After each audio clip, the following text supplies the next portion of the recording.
It is October. Probably. Yeah. It's a big month for people who do what else you do.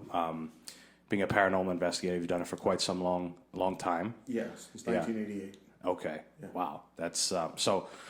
I've had, like I told you before we started the show, that I've had another paranormal investigator on here, Tom DiAgostino, and he's done it for quite some time too, probably around the same 80s. And listening to some of the stuff he said, it's like, what? Now, don't get me wrong. It's very interesting. It's very cool stuff. I think it's cool. I like learning about it. But I'm not super inclined to go hang out in a place where there's the potential for some weird stuff to happen, we can say. Right. It's not for everybody. That's Sure. For sure. If you're afraid of the dark, claustrophobic, jittery, easily scared, don't do it. Right. I was the biggest skeptic. And the reason I did it was I was looking for answers. Sure. There's a lot more to it than that, but I'll leave it at that. So I was intrigued enough to read what was out there about it, go to certain conventions, if you will, and talk to multiple authorities on the subject and kind of learn a little bit from them and see what I might need to get going on my own. Right. But basically I started out with just a camera and a recorder and didn't find much of anything at first. And, it's a double-edged sword. I've said that before. It's like once you find something that you cannot debunk, there's no going back. Right. So you can't unsee, unfeel, unhear the things that you experience.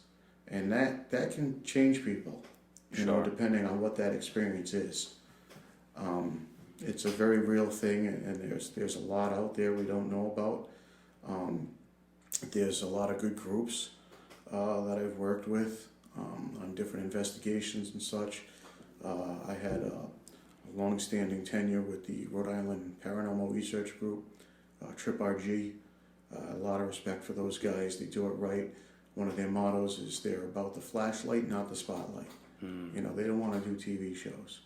It's not what they're there for. They're there to help people. They do a lot of private cases.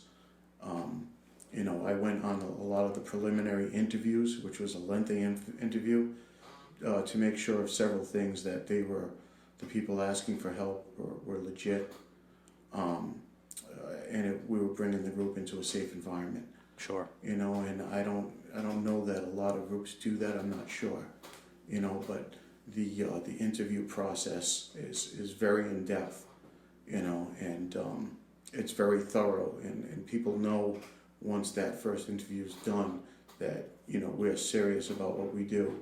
We're here to help, and we're not going to put ourselves or anyone else in harm's way to do it. Right. But it is a fascinating subject. The unknown is, how far does space go? What exists? How thin's the veil, so to speak? What happens when you die? Sure. There are a lot of the greatest question there. Yeah, great question. I might let you know, I might not. Right.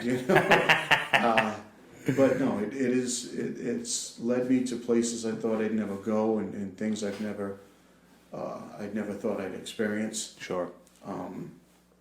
I don't know, how to explain it other than you have to experience it. When I had my first aha moment, I was hooked. I'm like, you gotta be kidding me, that just happened. What was that? I went to a private investigation, private home, and the director at the time tasked me to do base readings. So I took all the EMF readings, temperature, look for fluctuations anywhere in the house. He's like, make sure you check upstairs. So I brought a recorder with me in a spirit box, which is basically an AM/FM frequency modulator. It'll just flip through stations, as a medium. Okay.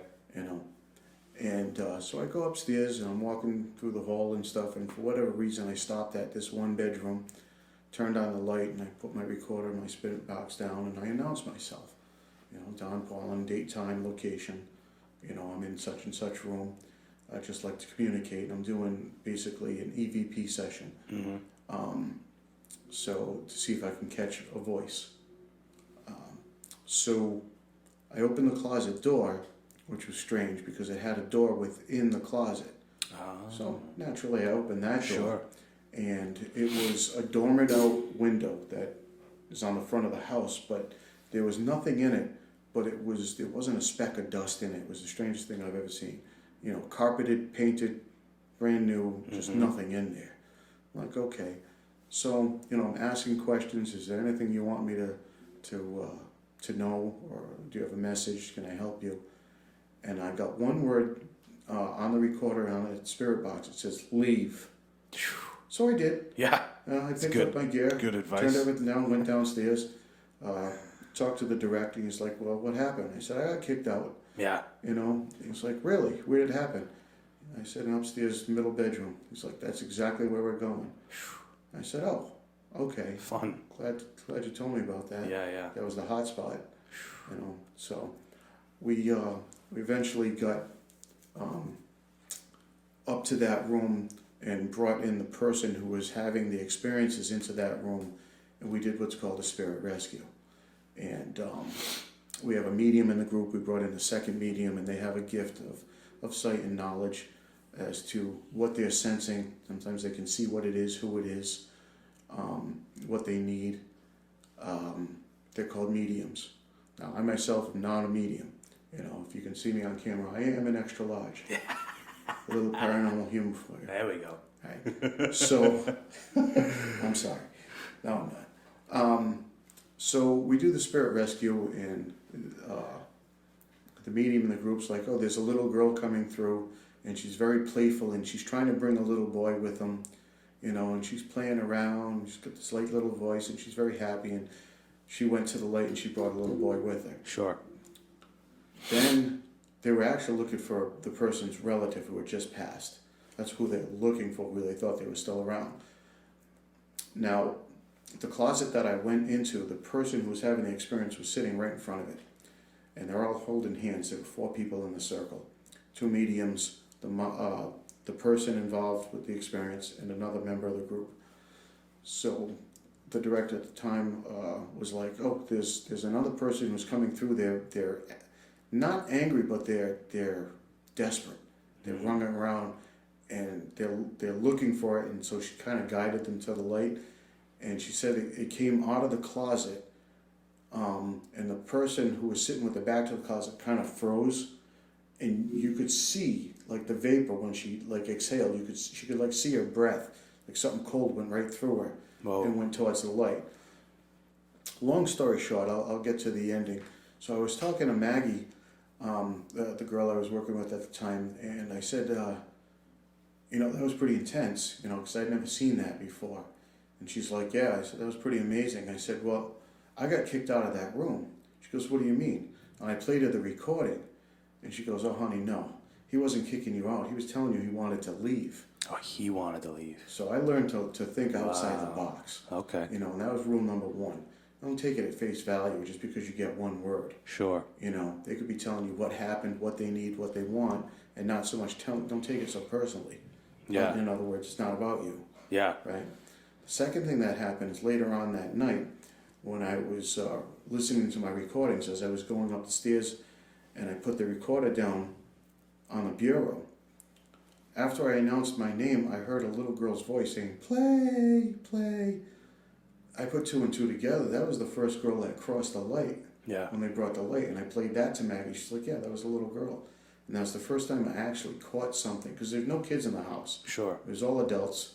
And I was the only one upstairs at the time taking a recording, and I played it for her. She's like, "Wow, that's amazing! That's exactly the voice of the girl that came running through," and so it was my first aha moment. Right. I was like, that was cool. Right. Yeah, I mean, I can imagine in a moment like that, it's hard to not take something like leave at face value and like, let me get the hell out of here.